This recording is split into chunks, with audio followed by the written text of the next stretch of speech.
अस्सलाम वालेकुम। दुरूद शरीफ पढ़ लें।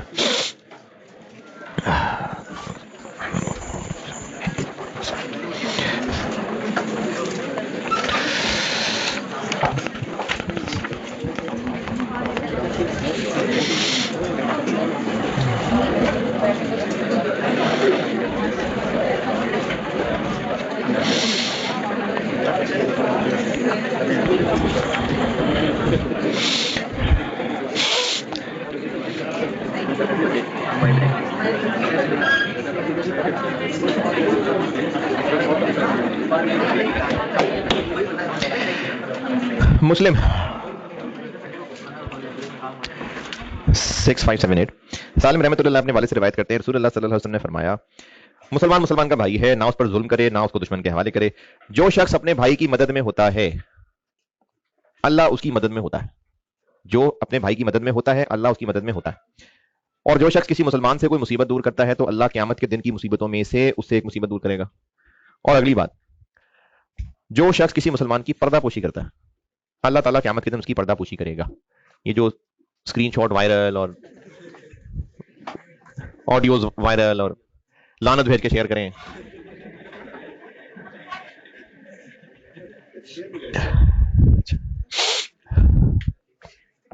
सीवी भी खत्म।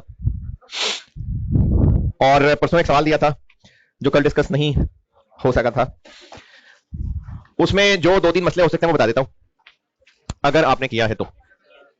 एक मसला होता है कि नंबर ऑफ बॉटल्स कैसे निकली। नहीं, एक बैच का इनपुट कितना होता है? 2000 लीटर। इसमें से हवा में कितना चला जाता है?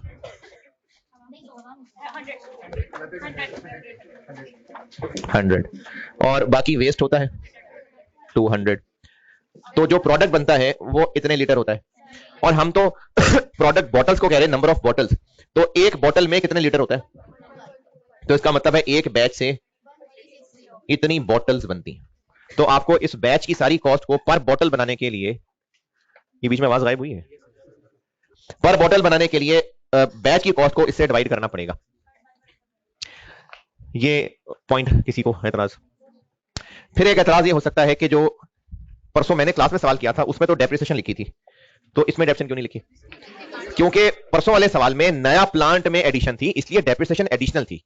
तो ये जो 20% वाली बात है ये मैंने उस सवाल में भी बताई थी। अगर एग्जिस्टिंग प्लांट, एग्जिस्टिंग फैक्ट्री में ही नया प्रोडक्ट बनाते तो कुछ जगह तो घेरनी है उसने, उससे एक्स्ट्रा फिक्स कॉस्ट थोड़ी पड़ जाएगी। ये तो रही बात सिर्फ के पहले 4 में बांटते थे, प्रोडक्ट में 5 में बांट देंगे, लेकिन हम फार्मूले में पढ़ रहे हैं कि एक्स्ट्रा फिक्स कॉस्ट क्या पड़ेगी, तो वो तो कोई नहीं पड़ेगी। तो इसलिए इस 20% का कुछ भी नहीं करना। और एक मसला इसमें होता है बाय प्रोडक्ट का। ये 200 लीटर पहले तो बनेंगे 225 किलो का एक सॉलिड। फिर ये सॉलिड आगे एक प्रोसेस में जाएगा और यहां से एक बाय प्रोडक्ट बन के निकलेगा जो कि सेल हो जाएगा 400 पर केजी का। और इस पे खर्च कितना होगा? 250 पर केजी। तो 150 रुपए पर केजी ये नेट रिकवर करके देगा। लेकिन कितने किलो? यहां पर होना है 2% लॉस, और वो लॉस 2% ऑफ आउटपुट है। अब ये आउटपुट कितने केजी है ये नहीं पता। तो अगर आप वैसे यूनिटरी मेथड लगा दें तो इसमें से 2% ऑफ दिस माइनस होना है। क्योंकि 2% ऑफ दिस है तो ये 100 है, ये 2 है और ये 102 है। 102 है, वेस्टेज इसमें ऐड नहीं होनी, इसमें से निकलनी है। तो ये 102 है। और अगर ये 102 वाली बात समझ नहीं आती तो कोई बात नहीं, 225 केजी में से कुछ माइनस होगा तो x बनेगा, और इसका 2% ये होगा। इसमें से 2% ऑफ आउटपुट लिखा हुआ है सवाल में, 2% ऑफ आउटपुट, इसका 2% माइनस होता है तो ये बनता है। तो ये x है और ये 2% ऑफ x है। इसमें से 2% ऑफ x माइनस करेंगे तो x आएगा, तो ये बन जाएगा 220.59 kg। तो दिस इनटू 150 रुपए वो इस बैच की कॉस्ट में से माइनस हो जाएगा।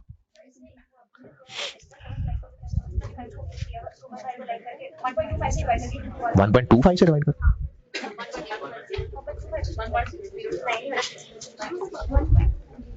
1.02 से किया।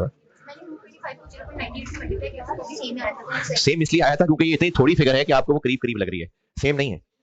2% ऑफ आउटपुट का है ना, तो इसमें से अगर आपने ये माइनस करके इसको 0.98 कर दिया तो आप 2% ऑफ दिस ले रहे हैं, लिखा हुआ है 2% ऑफ आउटपुट, 98 लिया हुआ है। सेम आंसर नहीं आ रहा है, इसके करीब करीब आ रहा है, इसलिए आपको सेम लग रहा है। 98 कब किया हुआ है पीछे?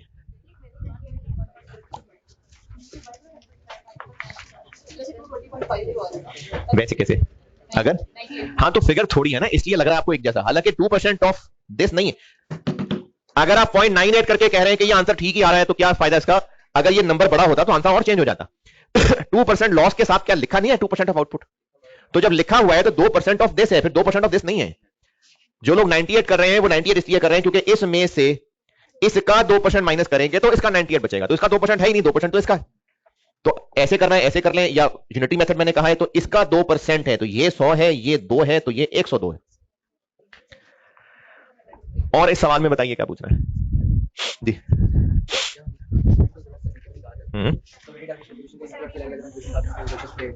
वेटेड एवरेज कंट्रीब्यूशन करने, हाँ सारे प्रोडक्ट्स का एज अ होल क्या?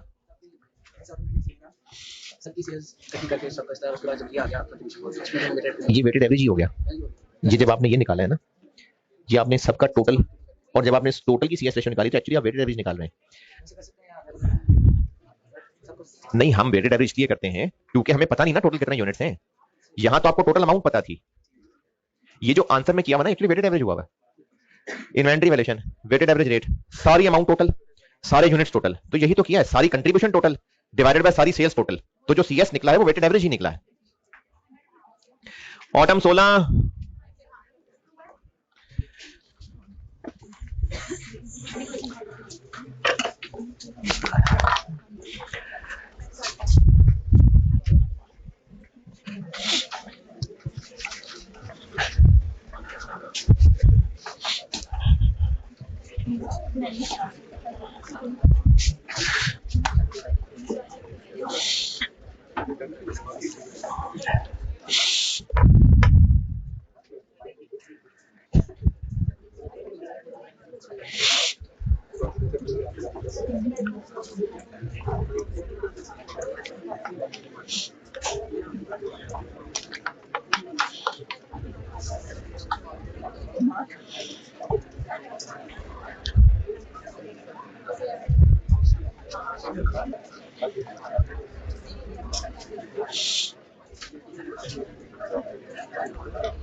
मेरी बुक में ये है चैप्टर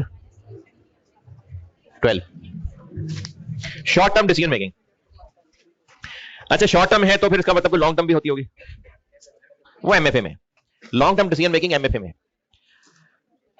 शॉर्ट टर्म का मतलब है कि हम जो भी डिसाइड करने लगे हैं और वो डिसाइड करने के लिए जो फैक्टर्स कंसीडर कर रहे हैं वो बस सिर्फ एक साल को सामने रख के कर रहे हैं।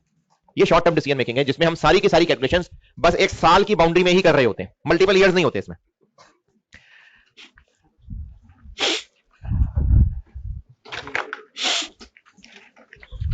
अच्छा बल्कि उससे पहले हाँ वो ये रिकॉर्डिंग वाले जो बच्चे हैं आपका ग्रुप मैंने शुरू कर दिया है, जवाब देना। कोई 1600 प्लस मैसेजेस 100 के बाद मैंने शुरू किया है, पहुंच रहा हूँ, आस्ता आस्ता पहुंच जाऊंगा। अच्छा उनमें तो वैसे मुझे बड़ी क्यूट बात मिली, मैंने कहा जरा बाकियों को भी बताऊं। वो गुलबर्ग में तो खैर एक बच्चे ने फूल दिया था, जीटी में भी दिया था ना, तो वो वीडियो हुई होगी वायरल। उस ग्रुप में वीडियो आई, एक बच्चे ने लिखा कि समझ नहीं आ रहा सर को फूल मिला है या फूल को सर मिले।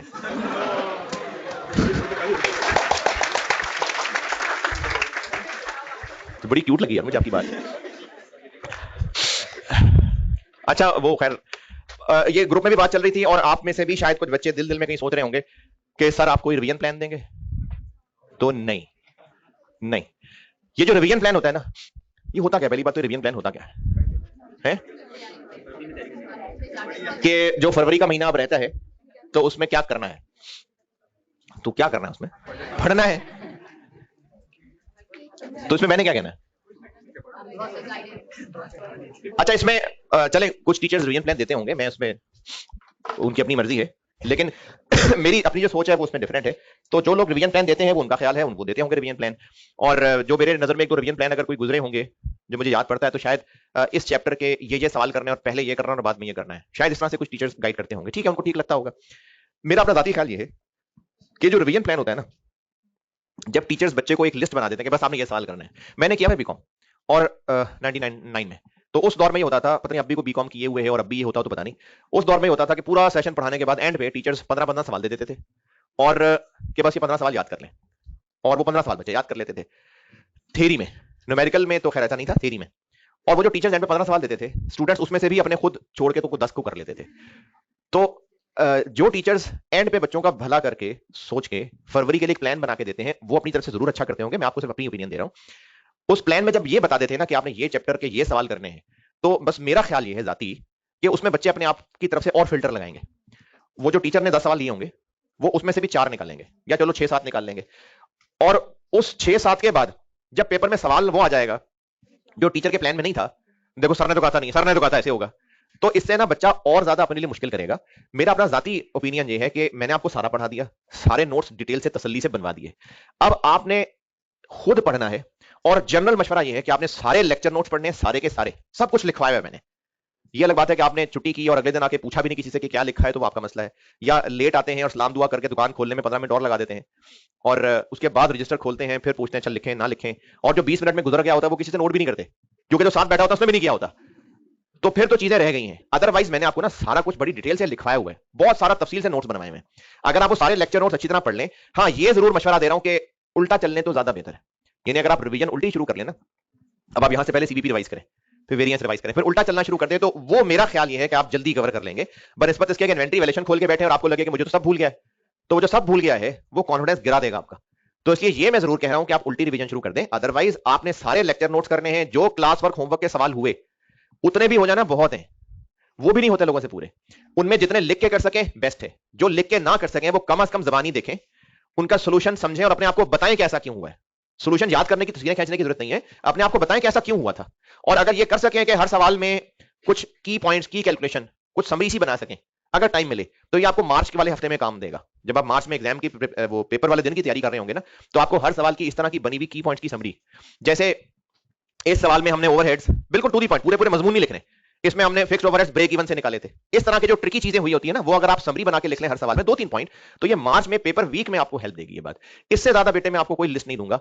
अगर आप किसी लिस्ट, क्योंकि ग्रुप में भी बच्चे पूछ रहे थे, आपने भी पूछना तो शुरू कर ही देना था, और हॉस्टल वाले बच्चे तो आपस में शेयर कर ही रहे होते हैं, तो मैं नहीं, इसके हक में मैं नहीं दिया करता। जो लोग टीचर्स रिवीजन प्लान देते हैं वो अपनी तरफ से सही सोच के देते होंगे, लेकिन मैं आपसे अपना ओपिनियन बता रहा हूं, तो मैंने कोई रिवीजन प्लान नहीं देना। मेरा रिवीजन प्लान यही है कि सारा पढ़ना है अच्छी तरह से, जो सवाल लिख के कर सकें बहुत अच्छी बात है, जो लिख के ना कर सकें उनको जबानी देखें और उनकी रीजंस अपने आप को जरूर बताएं। इसके अलावा अगर कोई रिवीजन प्लान या इससे रिलेटेड किसी ने कुछ पूछना है तो पूछें, फिर मैं शॉर्ट टर्म डिसीजन मेकिंग शुरू करूं। जी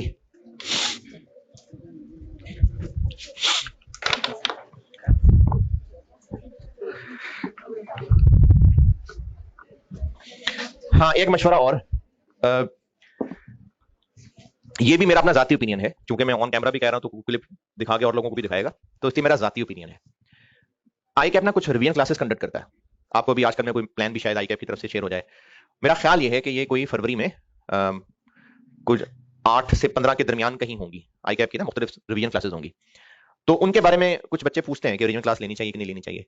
अगर आपने सारा सब्जेक्ट, मैं आपको फिर बता रहा हूं मैं अपना ओपिनियन, ये मेरा अपना जाती ओपिनियन है। अगर आपने, मिसाल चलें कॉस्ट की मिसाल देता हूं, अगर आपने सारी क्लासेस ली हैं, नोट्स बनाए हुए हैं, पढ़ा हुआ है, चलो उतना अच्छा नहीं पढ़ा हुआ लेकिन पढ़ा हुआ है, रिवीजन करने बैठेंगे तो चीजें याद आ जाएंगी। अब अगर आप आई कैप की रिवीजन क्लास लेने जाते हैं, तो मैं तो नहीं पढ़ा रहा हूँ वो क्लास, मिस्टर एबीसी पढ़ा रहे होंगे, उनका थोड़ा डिफरेंट स्टाइल भी हो सकता है। वो कोई एक आपको चीज बताएंगे कि ये ऐसे कैलकुलेट करे तो जल्दी कैलकुलेट हो जाता है, और उस वक्त आपको लगे कि अच्छा ये तो कुछ और बात हो रही है, हमने तो किसी और फॉर्मेट से पढ़ा था, तो उससे ना आपको कंफ्यूजन बढ़ेगी।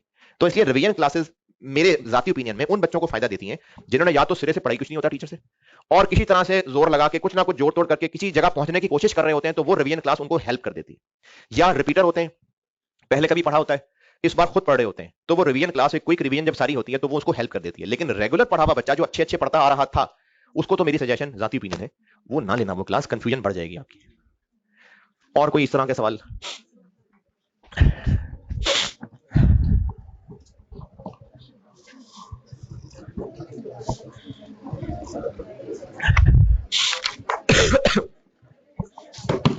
अच्छा, ये शॉर्ट टर्म डिसीजन मेकिंग में इतना तो बता दिया कि ये शॉर्ट टर्म है, यानी इसमें जो भी हम कैलकुलेशंस कर रहे होंगे वो 1 साल की बाउंड्री में कर रहे होंगे। 1 साल से ज्यादा बाउंड्री हो तो वो लॉन्ग टर्म डिसीजन मेकिंग है, और वो है एमएफए के अंदर। ये मैं अभी जो यहां लिस्ट लिख रहा हूं, ये आपने अभी नहीं लिखनी है, ये बात नहीं लिखनी है अभी आपने।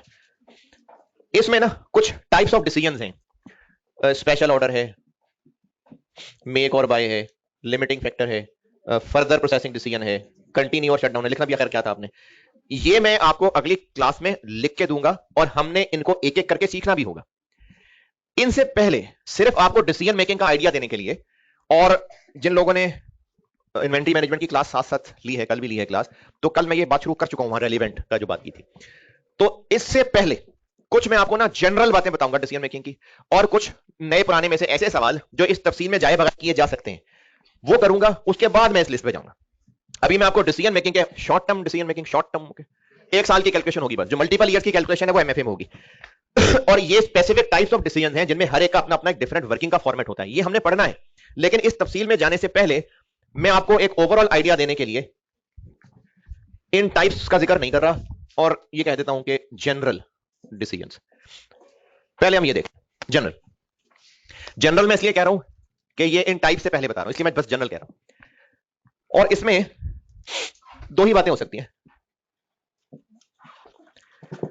या तो हमने कोई एक्शन लेना होगा तो उस पर हां या ना करना होगा, इवेल्युएशन ऑफ अ प्रपोजल होगा, यानी मैनेजमेंट ने कुछ काम करने का सोचा होगा तो सिर्फ यह पूछा जा सकता है कि बताएं करें या ना करें, या फिर कुछ ऑप्शंस हैं और उनमें से किसी एक को सिलेक्ट करना होगा। ये दो ही बातें हो सकती है। या तो कोई एक काम करने का मैनेजमेंट ने सोचा होगा और हमने उस पर माहिराना राय देनी होगी कि हाँ या ना, या फिर मल्टीपल ऑप्शंस का कंपैरिजन होगा। तो एक डिसीजन की ये दो ही शक्लें हो सकती हैं, या तो किसी एक प्रपोजल को हाँ या ना करना है, या मल्टीपल ऑप्शंस में से चूज करना है।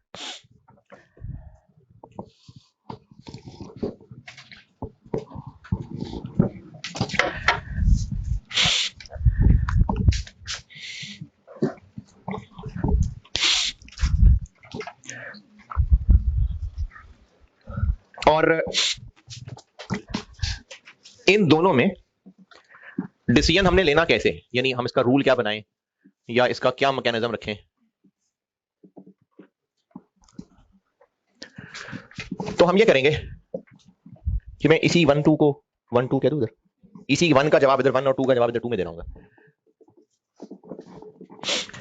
ये प्रपोजल एक्सेप्ट कर लेंगे। हम लोग फाइनेंस पढ़ रहे होते हैं, हम चीजों को रुपए पैसे में तोल रहे होते हैं, तो हम इस प्रपोजल को हाँ बोल देंगे अगर प्रॉफिटेबल है तो। प्रॉफिटेबल है तो हाँ, इसका जवाब ये है। और अगर हमने ऑप्शंस में से चूज करना है तो कौन सी ऑप्शन जो ज्यादा बेहतर है,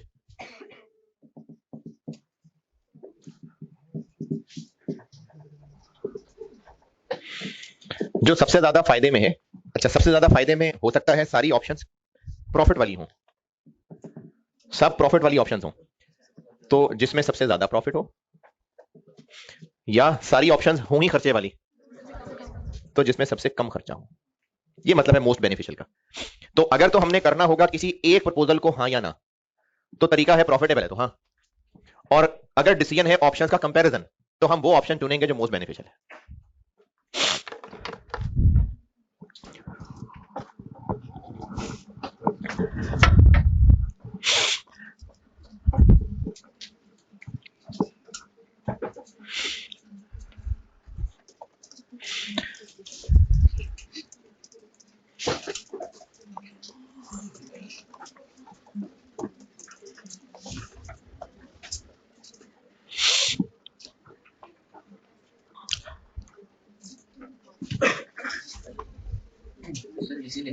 जी, कोई काम करने की बात हो रही होगी, कोई ऑर्डर एक्सेप्ट करना होगा, कुछ इतना की बात होगी। किसी कस्टमर ने कहा होगा कि ये चीज बना दें, हम इतने पैसे देंगे आपको, तुमने देखना होगा उसको हाँ बोले या ना बोले।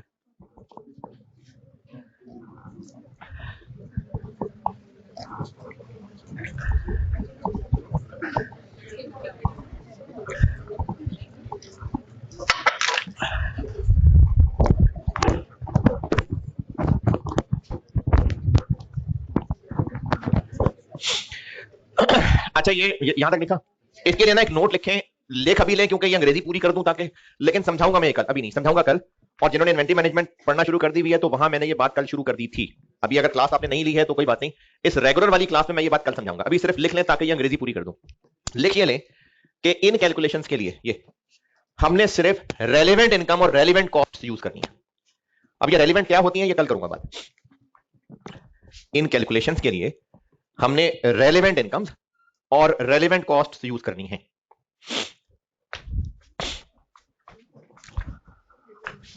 रेलेवेंट इनकम्स और रेलेवेंट कॉस्ट।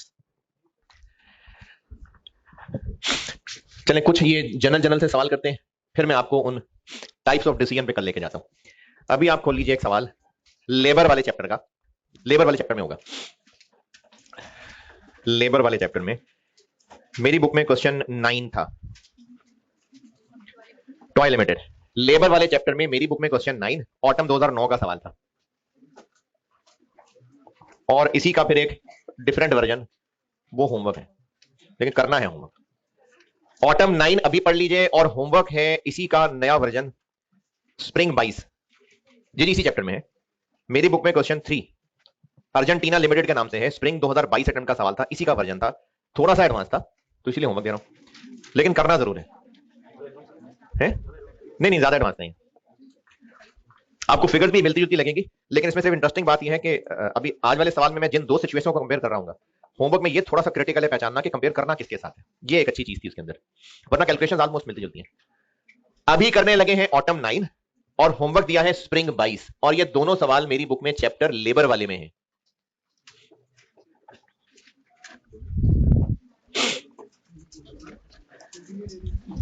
मैं रिपीट कर रहा हूं, जो लोग मेरी बातें साथ साथ नहीं सुन रहे होते, आप उसकी बातों को ज्यादा लिफ्ट करा रहे होते हैं।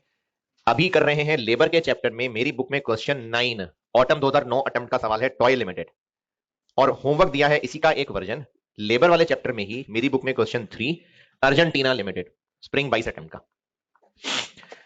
चले टॉय लिमिटेड पढ़ ले, मैं करता हूं बोर्ड पे।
हाँ जी पढ़ लें तो मैं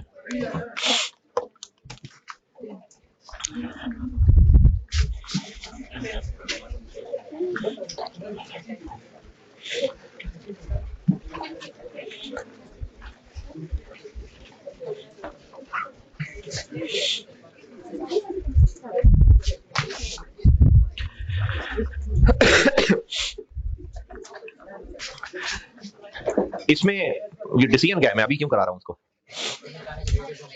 कंसल्टेंट की बात माने या ना माने, बेनिफिशियल है कि नहीं, तो डिसीजन है, तो कैसे करें? जो अभी के हालात में खर्चे हैं और जो कंसल्टेंट की बात मान के खर्चे होंगे उनको कंपेयर कर लें। खर्चे या प्रॉफिट? खर्चे ना, सेल प्राइस तो कहीं नहीं है, प्रॉफिट खर्चे। तो जिस ऑप्शन में खर्चे कम होंगे वो बेहतर होगी, तो ये डिसीजन मेकिंग में इसलिए करा रहा हूं। एग्जिस्टिंग हालात में खर्चे क्या, अच्छा है क्या खर्चे जो बताए मैं? प्रोडक्शन के खर्चे हैं और बस पर यूनिट को पर यूनिट से कंपेयर करूं है या टोटल? टोटल को करना होता है कंपेयर, पर यूनिट नहीं। पर यूनिट करेंगे ना तो कुछ ना कुछ मिस कर जाएंगे, इसलिए टोटल का कंपैरिजन करना है जरूर। अच्छा, एक थोड़ा सा अंग्रेजी का फर्क पहचानने के लिए, पॉइंट नंबर 1 और पॉइंट नंबर 4। पॉइंट नंबर 1 में भी किसी वेस्टेज की बात हो रही है, 7%, 3%, और पॉइंट नंबर 4 में भी एक रिजेक्शन की बात हो रही है, 4%, 3%। क्या फर्क है दोनों में? हाँ नहीं, जो पॉइंट 1 है ये वो है जो प्रोसेस का लॉस है, जो मटेरियल प्रोसेस में इन होता है ये उसका लॉस है। और जो पॉइंट 4 है वो जब प्रोडक्ट बन जाता है और कस्टमर की खिदमत में पेश करते हैं तो वो हमारी जिन बेइज्जती करता है, रिजेक्ट कर देता है, ये वो प्रोडक्ट की रिजेक्शन है। तो पॉइंट नंबर 1 की परसेंटेज और पॉइंट नंबर 4 की परसेंटेज फर्क है।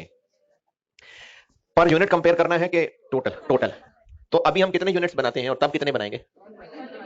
नहीं, ये थोड़ी सी जो है ना वो अंग्रेजी की प्रॉब्लम आ गई। एनुअल रिक्वायरमेंट प्रोडक्शन की कौन रिक्वायर कर रहा है? द प्रोडक्ट की रिक्वायरमेंट है, प्रोडक्शन की रिक्वायरमेंट है। तो क्या मतलब रिक्वायरमेंट है? डिमांड है ना, डिमांड है। 1 लाख यूनिट्स की प्रोडक्शन की रिक्वायरमेंट है, करने हैं प्रोड्यूस, डिमांड आ रही है, कस्टमर को खरीदने हैं। तो ये जो 1 लाख यूनिट्स है ये पॉइंट नंबर 4 में लिखी हुई रिजेक्शन के बाद का नंबर है या रिजेक्शन से पहले का नंबर है? ये बाद का नंबर है। 1 लाख प्रोडक्शन की रिक्वायरमेंट है, यानी 1 लाख हमने बेचने होते हैं कि बनाने होते हैं? बेचने होते हैं। प्रोडक्शन का वर्ड इसलिए क्योंकि हम मैन्युफैक्चरर हैं, रिक्वायर किया जा रहा है हमसे, रिक्वायरमेंट है। तो कस्टमर ही डिमांड कर रहा है ना, तो ही रिक्वायरमेंट है ना।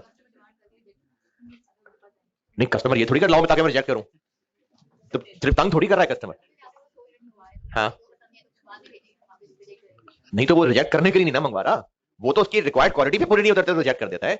अगर हमसे रिक्वायरमेंट 1 लाख यूनिट्स की है, प्रोडक्शन की रिक्वायरमेंट, ये वर्ड ना प्रोडक्शन है इसलिए कंफ्यूजन हो रही है, वरना अगर आप रिक्वायरमेंट पे गौर करें कि हमें हर साल इतने यूनिट्स बनाने हैं, क्यों बनाने? क्योंकि बेचने हैं। तो हमारी रिक्वायरमेंट है 1 लाख यूनिट्स की। अब अगर रिजेक्ट हो जाते हैं तो ये रिजेक्ट होने के बाद है, जो कस्टमर हमसे 1 लाख चाह रहा है, तो ये रिजेक्शन के बाद की फिगर है। नहीं, अच्छा चले मैं इसको एक और तरीके से हजम कराने की कोशिश करता हूं। अगर प्रोडक्शन की रिक्वायरमेंट 1 लाख है और आप ये कहें कि नहीं ये रिजेक्शन से पहले है, हम 1 लाख यूनिट्स ही बनाएंगे, तो कंसल्टेंट की बात मान के रिजेक्शन में क्या फर्क पड़ रहा है? कम हो रही है ना, कम रिजेक्शन हो रही है। तो हम अब भी 1 लाख ही बनाएंगे और कस्टमर को ज्यादा दे दिया करेंगे। नहीं, इनपुट की बात नहीं कर रहा मैं, अभी मटेरियल की बात नहीं कर रहा मैं, नंबर ऑफ यूनिट्स प्रोडक्ट ही की बात कर रहा हूं। 1 लाख की रिक्वायरमेंट है, 1 लाख, अगर हम ये समझें कि 1 लाख की रिक्वायरमेंट थी, क्योंकि रिजेक्शन 4% हो जाती थी और कस्टमर को हम 96,000 यूनिट्स बेचते थे, तो अब वो रिजेक्ट किया करेगा सिर्फ 3%, यानी कस्टमर को हम इतने भेजा करेंगे। ये है रिक्वायरमेंट। नहीं, ये तो कोई साइंस नहीं हुई ना, कस्टमर को हमसे 1 लाख यूनिट चाहिए होते हैं, रिजेक्शन चेंज हो जाएगी तो हमारी प्रोडक्शन चेंज हो रही होगी, यानी कस्टमर को हमसे 1 लाख यूनिट्स चाहिए, क्योंकि वो रिजेक्ट कर दिया करता है इसलिए ज्यादा बनाने पड़ते हैं। अब भी रिजेक्शन होगी लेकिन रिजेक्शन की परसेंटेज चेंज हो जाएगी, 4% रिजेक्ट हो जाते हैं। किसका 4%? इस 1 लाख का, या जितने बनाते हैं? जितने बनाते हैं। तो ये होते हैं 96%। और जब ये 3% जाया हुआ करेंगे तो ये 97 हुआ करेंगे। ये है अब सवाल की अप्रोच कि हमें एग्जिस्टिंग सिचुएशन में इतने यूनिट्स की कॉस्ट कैलकुलेट करनी है और रिवाइज में इतने यूनिट्स। ये इस 1 लाख वाली लाइन और 0.4 की साइंस समझाई है मैंने, क्योंकि अगर आप कहें नहीं 1 लाख तो प्रोडक्शन ही है, तो फिर अब कम रिजेक्ट होंगे तो हम कस्टमर को जबरदस्ती ज्यादा बेचेंगे। नहीं रिजेक्ट करा तो तू रख किसको? रिक्वायरमेंट 1 लाख की है, 1 लाख चाहिए कस्टमर्स को, तो अगर रिजेक्शन की परसेंटेज चेंज हो रही है तो हमें प्रोडक्शन फिर चेंज करनी पड़ेगी। एग्जिस्टिंग सिचुएशन में प्रोडक्शन कितनी हुआ करेगी? ये रुपीस गलती से लिख दिया। प्रोडक्शन कितनी हुआ करेगी? 1 लाख डिवाइडेड बाय 96%, 104,167 यूनिट्स। इतने यूनिट्स की हमने फिर अब टोटल कॉस्ट कैलकुलेट करनी है।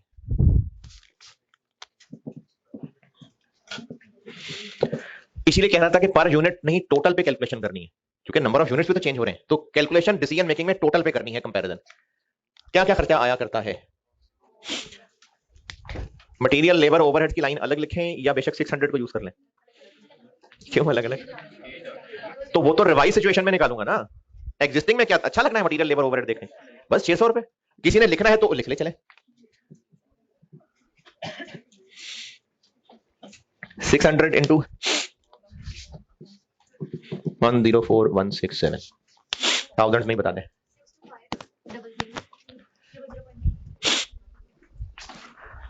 और अभी इस वक्त क्या क्या होता है और क्या रुपए पैसे हैं जो सवाल में अवेलेबल हैं? ये जो रिजेक्ट कर दिए जाते हैं वो खुदकुशी कर लेते हैं जाके फिर यूनिट्स, उनको हम 150 रुपए का बेच देते हैं, तो वो हमारे लिए एक रिकवरी हो जाती है।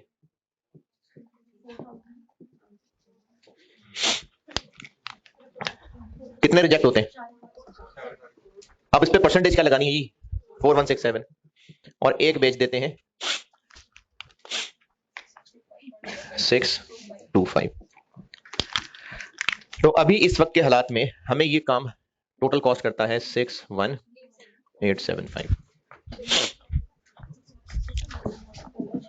और अगर कंसल्टेंट की बात मान लें तो कितनी प्रोडक्शन हुआ करेगी?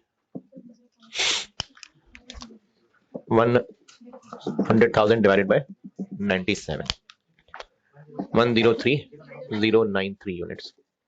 और अब हमें इन पे करनी है कैलकुलेशन।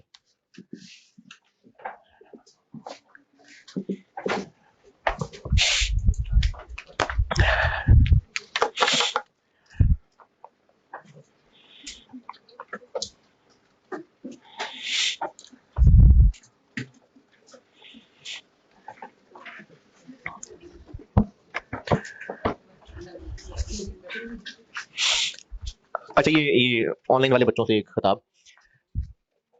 आप में से तकरीबन सारे बच्चे ये अब तो पढ़ना शुरू कर ही देते हैं, तो आप ना फिर ग्रुप में करते हैं मैसेजेस। और मैंने अब जब कल ये बेड़ा उठाया कि कॉस्ट का ग्रुप खाली करूं, तो मैं मेरे ख्याल में कोई 200 के करीब मैसेजेस देख चुका हूं, जिनमें से मेजॉरिटी मॉक की फीस इतनी है, क्यों भाई ये पैक वाले क्या करते हैं, क्यों ये क्या बोलो, ये क्या बात हुई, दूसरा क्या देखो, करते करते 10-15 मैसेजेस इसमें गुजर गए। फिर कोई पूछ रहा है अच्छा क्या तारीख है फॉर्म जमा कराने की, दूसरा कह रहे थे निखिल पहले तो इतनी थी, मेरा तो फीस जमा नहीं हो रही, तुम्हारी हो रही है, हाँ यार सबके साथ ये मसला है।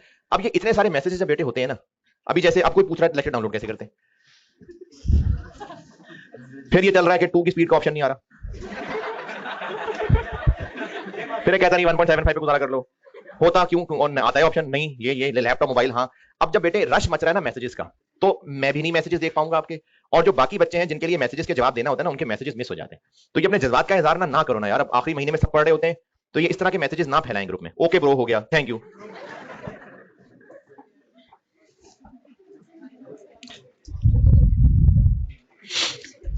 अच्छा, ये मैंने भी बॉयज ग्रुप खोला है, गर्ल्स ग्रुप खोलूंगा, उसमें भी बकवास ही होती है ऐसी, सब जगह ऐसे बच्चे होते हैं, तो इसलिए ना आप हैं क्या करूं? अरे नहीं ना यार, रिकॉर्डिंग वाले बच्चे हैं।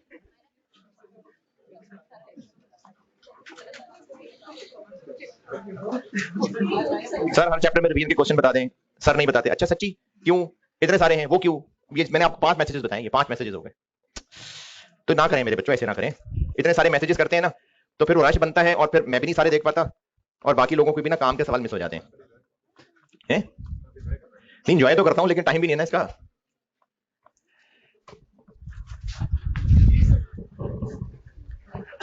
टोटल कॉस्ट अब अगर हम चले तो अभी भी 600 रुपए यूज कर लूं? नहीं, अब चेंज आएगा, और अब चूंकि मटेरियल, लेबर, ओवरहेड्स में डिफरेंट चेंज है, अब अलग करनी पड़ेगी।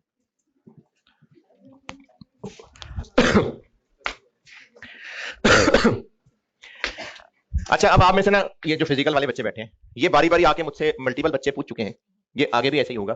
तो अल्लाह का शुक्र है, इत्तेफाक से ऐसा हुआ कि मैं ये बात जिस लेक्चर में बता चुका था वो यूट्यूब पे अवेलेबल थी, मैंने आपको ये और ये बताया हुआ है, मैं वो अभी करने लगा। लेकिन अक्सर बच्चों ने आके पूछा ये क्यों कर रहे हैं, इसको डिवाइड क्यों नहीं कर देते, मल्टीप्लाई क्यों नहीं कर देते। मैं आपको फिर बता देता हूं, ये बात मैंने वेरिएंस में ऑटम 22 का सवाल कराते से पहले बताई थी, और लेक्चर 70 था शायद। तो जब भी आपको दिल में ये ख्याल आए कि ये क्यों हुआ है तो जाएं लेक्चर 70 खोले, वहां मैंने बात बताई, बार बार सुने उसको, बार बार सुने। एक यूनिट पे 40 रुपए किलो वाले 5 किलो लगते थे।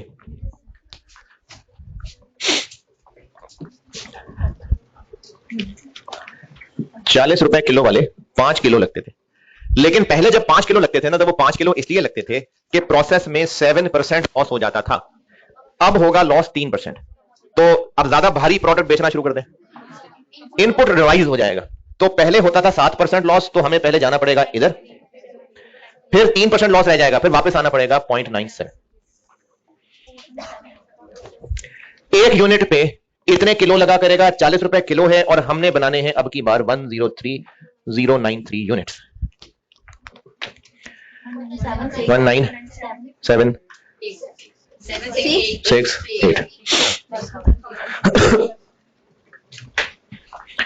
और लेबर तो आपको सब भूल भाल गया होगा, बेसिक वेजेस और बोनस और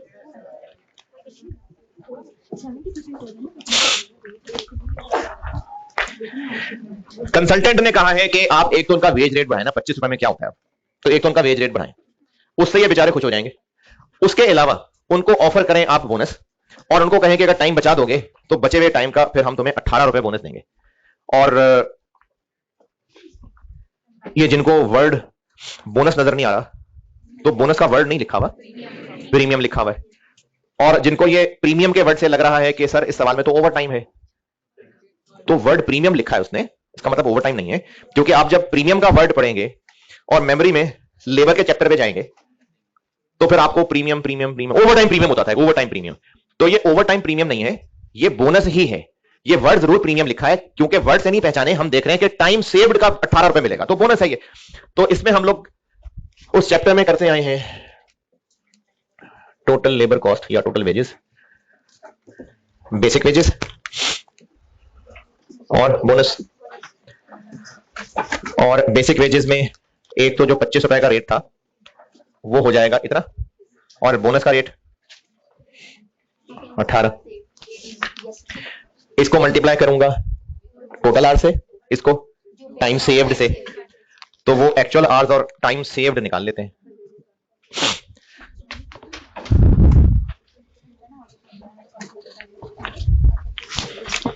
एक्चुअल कितने, अच्छा अभी तो सब एक्चुअल नहीं, अभी तो सब प्लान्ड ही है, लेकिन चलें जब हो जाएगा तो कितने आवर्स लगेंगे, कितने आवर्स लगेंगे। जब हम ये लोगों को ऑफर करेंगे तो उसके बाद नीचे पॉइंट 2 में लिखा हुआ है, हमारा ख्याल है कि सब लोग इस बात से खुश नहीं होंगे, 70% लोग हैं जो खुश होंगे, और उनकी एफिशिएंसी 20% इंप्रूव हो जाएगी। यानी 10 घंटे लगाते थे पहले, तो अब 8 घंटे लगाएंगे। लेकिन सारे लोग ऐसा नहीं करेंगे, 70%।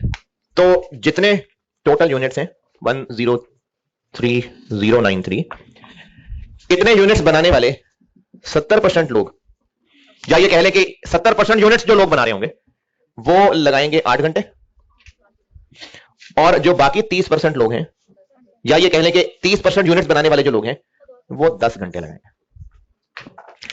ये अदर इंफॉर्मेशन में से पॉइंट 2 को सॉल्व किया मैंने। ये यूनिट्स हैं, ये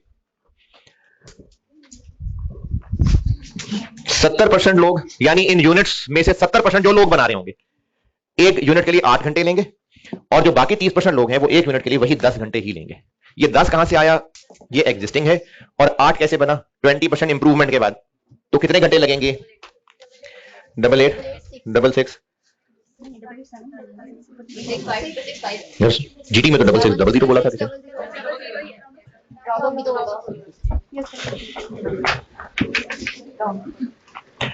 तो यहां आ जाएगा 886600,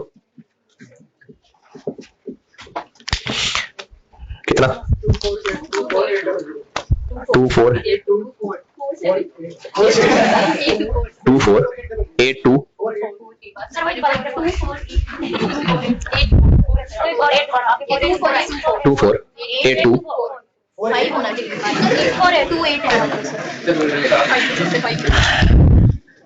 तो 5 हो गया, और 18 रुपए को मल्टीप्लाई टाइम सेव्ड, तो इनमें से माइनस कर देंगे हम स्टैंडर्ड आवर्स कह लें,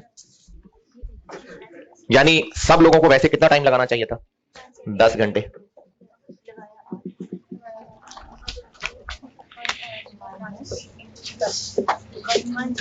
कितने घंटे बचा देंगे?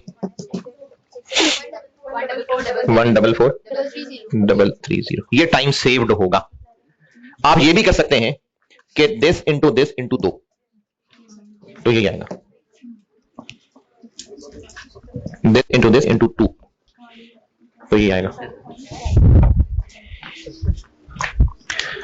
तो बोनस 144,330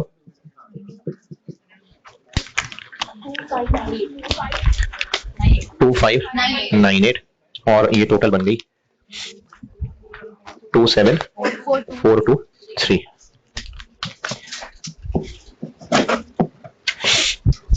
और वेरिएबल ओवरहेड्स, लेबर कॉस्ट का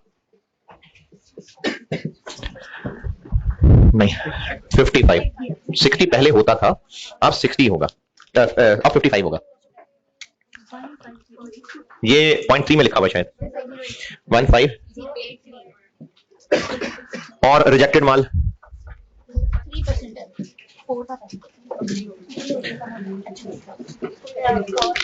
ये 3093 इंटू 150 रुपए।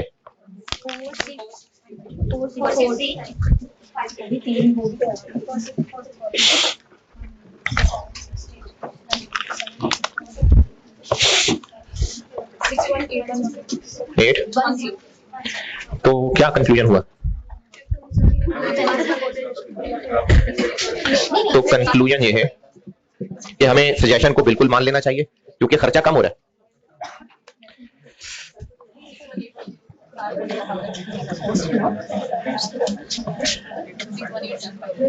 क्या जी? कंपैरिजन क्या? वो होते, हाँ, अगर कंसल्टेंट को पैसे देने होते इस बात के तो वो यहां पर नहीं, माइनस नहीं, वो यहां ऐसा खर्चा आता, बिल्कुल आता। ये वैसी कोई खिदमत खल्क में उसने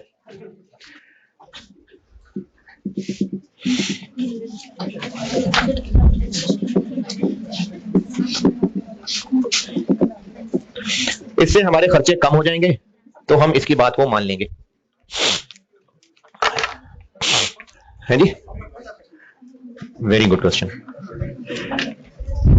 ये जो हमने अभी किया है ना, ये ऑटम 9 था और स्प्रिंग 22 अटेम्प्ट का सवाल है अर्जेंटीना के नाम से, मेरी बुक में क्वेश्चन 3। ये होमवर्क काफी हद तक मिलता जुलता है, सिर्फ उसमें एक बड़ी इंटरेस्टिंग चीज ये थी कि जिन सिचुएशंस को कंपेयर करना है वो कौन सी हैं, वो एक अच्छा पॉइंट था जी। लेबर वाले चैप्टर में इसी का ही एक डिफरेंट वर्जन, और ये पिछले 2 साल से ना ऐसा हो रहा है कि पास्ट पेपर्स ही थोड़े बहुत चेंज करके पूछ लेते होते हैं, इसलिए मैंने आपको सारा फोकस ही पास्ट पेपर्स पे रखा है जी। जी बताएं, लेबर में क्यों है? क्योंकि वो कैलकुलेशन, हाँ क्या, हाँ हाँ हाँ हाँ बहुत। देखो ना टोटल कितने हैं, अभी देखो, अभी देखो, नहीं अभी देखो,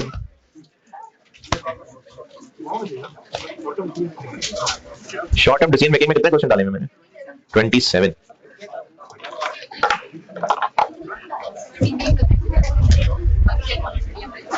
ठीक है जी, अल्लाह।